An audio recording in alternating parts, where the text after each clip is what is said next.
बिस्मिल्लाहिर्रहमानिर्रहीम। मेरा नाम है मोहम्मद उस्मान और मेरा ताल्लुक ग्रीनस्टोन कंसल्टेंट से है। नाजरीन, आज की इस वीडियो के अंदर हम बात करने जा रहे हैं रिंग रोड रावलपिंडी के ऊपर। जैसा कि आप सब लोग जानते हैं कि रिंग रोड रावलपिंडी का इनॉग्रेशन हो चुका है। 3 दिन पहले प्राइम मिनिस्टर इमरान खान साहब ने ठलिया के मुकाम के ऊपर इसका इफ्तिताह किया और ये जो प्रोजेक्ट है ये FWO को दे दिया गया है। FWO गवर्नमेंट का इदारा है, फ्रंटियर वर्क ऑर्गेनाइजेशन, जो कि ये टेंडर जीत चुका है। इसकी रीज़न ये है कि जो एस्टिमेटेड कॉस्ट थी, एस्टिमेटेड कॉस्ट से तकरीबन 300 करोड़ रुपया कम की बोली लगाई गई FWO की जानिब से और ये टेंडर उनको दे दिया गया। लेकिन यहाँ पे एक बहुत बड़ा सवाल है जो कि इन्वेस्टर्स के जहन में भी आता है और अक्सर इन्वेस्टर ये बात बोलते हैं कि हुकूमत गई तो प्रोजेक्ट भी गया। इसकी मैं आपको मिसाल देता हूँ। जिस तरह मेट्रो बन रही थी नवाज शरीफ के दौर में और उसका एक लूप तो बन गया, लेकिन दूसरा लूप उसका जाना था न्यू इंटरनेशनल एयरपोर्ट। वो इमरान खान की हुकूमत आने के साथ ही वो प्रोजेक्ट उन्होंने रोक दिया, क्योंकि इमरान खान साहब हमेशा से ये कहते रहे थे कि जो मेट्रो बस का प्रोजेक्ट है वो लॉस में जा रहा है, उसमें सब्सिडी देनी पड़ती है और उसका कोई इतना ज़्यादा फ़ायदा भी नहीं है, इसलिए एयरपोर्ट का लूप जो है वो अभी तक बन नहीं सका। इसी तरह माजी में भी हम हिस्ट्री में चले जाएँ तो जो नई हुकूमत आती है वो काफ़ी ज़्यादा ऐसे प्रोजेक्ट होते हैं जिन पर करोड़ों अरबों रुपया लग रहा होता है और वो अपने यानी कि डेवलपिंग स्टेज के अंदर होते हैं, लेकिन आने वाली हुकूमत उस पर फुल स्टॉप लगा देती है। तो क्या रिंग रोड रावलपिंडी के ऊपर भी फुल स्टॉप लग सकता है? इसके लिए हमें जाना पड़ेगा हिस्ट्री के अंदर। नाजरीन, जैसा कि आपको पता है कि रिंग रोड लाहौर जो है वो बनी माजी के अंदर 1992 के अंदर रिंग रोड लाहौर का यानी कि उसको कंसीव किया गया, उसका कॉन्सेप्ट लाया गया।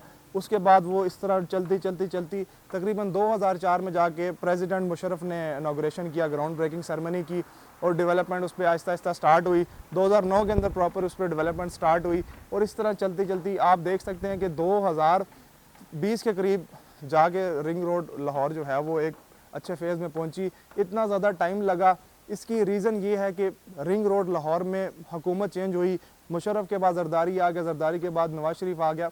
तो इस पूरे दौर के अंदर क्या होता था, जब नई हुकूमत आती थी वो कहती थी कि जो कॉस्टिंग है वो अब बढ़ चुकी है, मटेरियल महंगा हो चुका है, तो कॉस्टिंग जो है वो रीस्केड्यूल होती थी, रीस्ट्रक्चर होती थी, रिंग रोड को रीस्ट्रक्चर किया जाता था, लैंड एक्विजिशन के इश्यूज़ हो जाते थे, जो पुराना प्रोजेक्ट चल रहा होता था उसमें नई हुकूमत अपनी तरफ से एडिशन करती थी और इस तरह के बहुत सारे मसाइल माजी में भी हो चुके हैं जिसकी वजह से रिंग रोड लाहौर इतना डिले हुआ।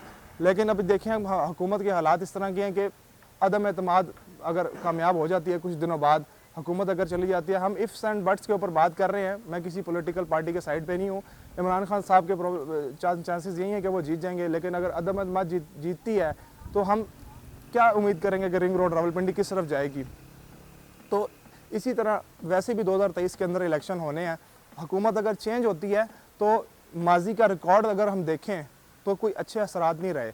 रिंग रोड का जो कल्चर है हमारे मुल्क के अंदर जिस तरह बनाई जाती हैं उसमें बहुत सारी चीज़ें हैं जो कि इफ़ेक्ट कर रही हैं और इसमें इंतहाई बड़े लेवल पे जाके करप्शन भी की जाती है। रिंग रोड का बेशक सब कुछ फाइनलाइज हो गया, लेकिन रिंग रोड बनने में भी जो करप्शन होगी और उसमें डिलेज़ आने के चांसेस, अगर हुकूमत चेंज होती है तो मेरे ख्याल से रिंग रोड में डिलेज़ भी आ सकते हैं।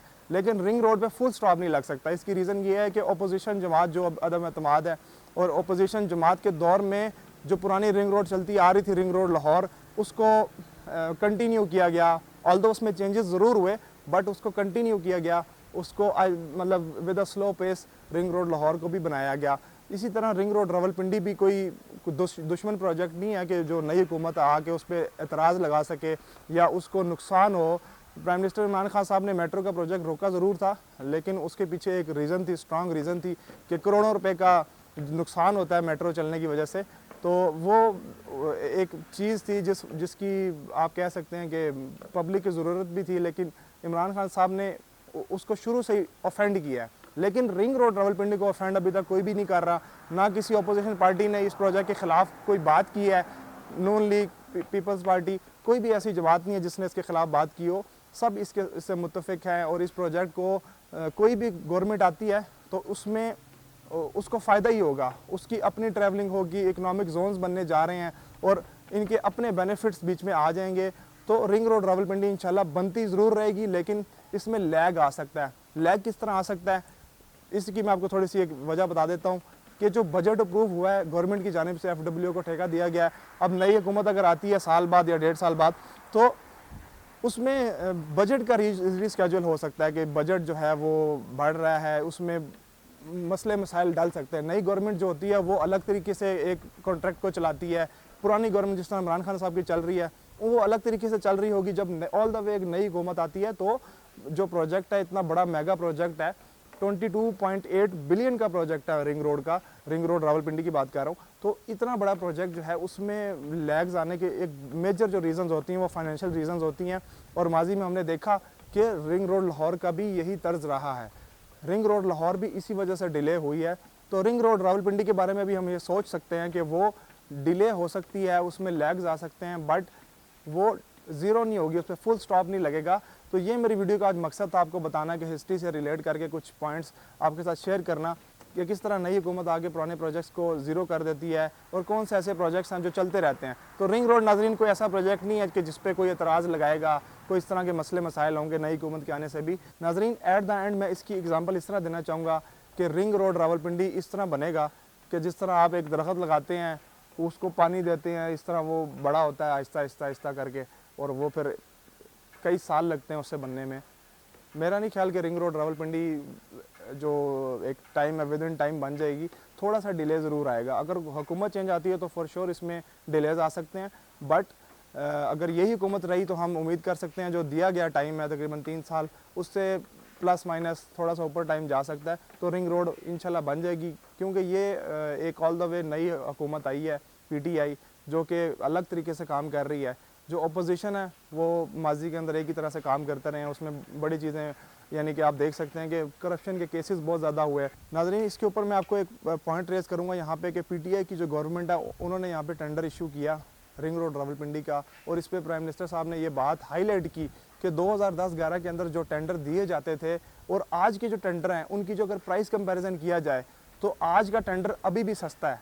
यू कैन वेल इमेजिन कि किस बड़े लेवल के ऊपर करप्शन की गई माजी के अंदर, इतने बड़े लेवल के ऊपर महंगाई आप देखें 10-12 सालों में कितनी ज़्यादा हो चुकी है कि 10-12 साल पहले भी जो रोड के कॉन्ट्रैक्ट्स दिए जाते थे गवर्नमेंट की जानिब से जरदारी के दौर में, वो आज के दौर में उससे भी सस्ते हैं।